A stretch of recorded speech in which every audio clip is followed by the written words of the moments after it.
sentada en el asiento posterior del coche de mis abuelos. Acudíamos a un pueblo donde según ellos nunca había estado antes. En esa época vivía con ellos en Córdoba.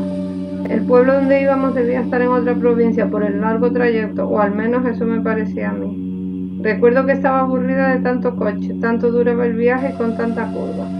Estaba cansada y se me hacía muy pesado el trayecto, debido en parte a mi corta edad, unos 4 o 5 años, hasta que de repente, tras un giro del vehículo, todo el paisaje se me hizo familiar.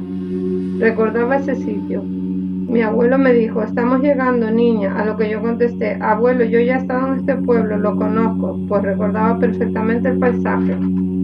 Tanto mi abuelo como mi abuela me repetían una y otra vez que yo nunca había estado allí antes, y yo les repetía que sí, y ellos que eso era imposible. Me decían que no mintiese, que eso era algo muy feo y más en una niña.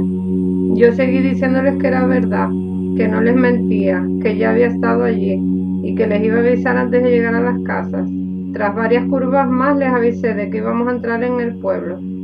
Ellos se miraban y creo que lo tomaron como una coincidencia cuando les dije que tras la próxima curva se abriría un valle desde donde se podía divisar el pueblo. Como ya he contado, desde antes de llegar sabía perfectamente que había estado allí. No quería callarme, quería simplemente que mis abuelos me creyesen.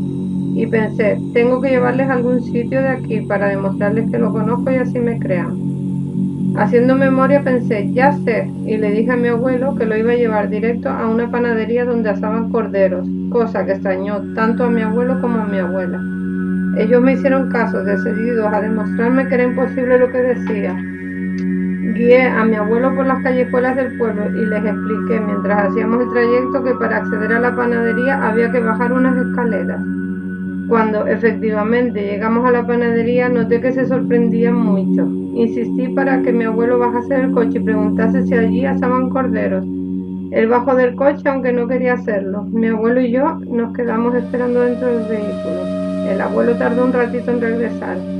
Cuando volvió, contó a mi abuela que había preguntado si asaban corderos en la panadería, a lo que le habían contestado que no en la actualidad, pero que antiguamente su abuelo, fundador de la panadería, asaba corderos en días de celebraciones especiales.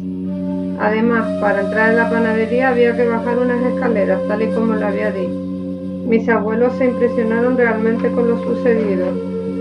Me decían: niña, eres una brujita, pero no quisieron que les volviese a mencionar nada del tema. Tampoco ellos volvieron a comentar nada nunca más.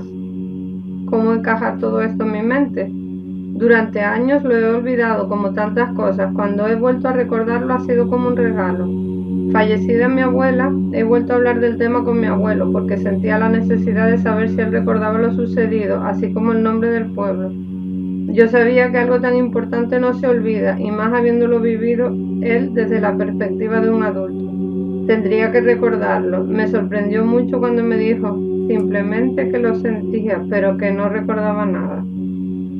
Espero que mi abuelo pueda desbloquear su memoria, pues creo que le serviría para comprender muchas cosas. Todo porque se niega a analizar en el porqué de las cosas. Realmente no sé a qué se debió todo esto, pero siempre he creído que podía tratarse de un recuerdo de otra vida anterior.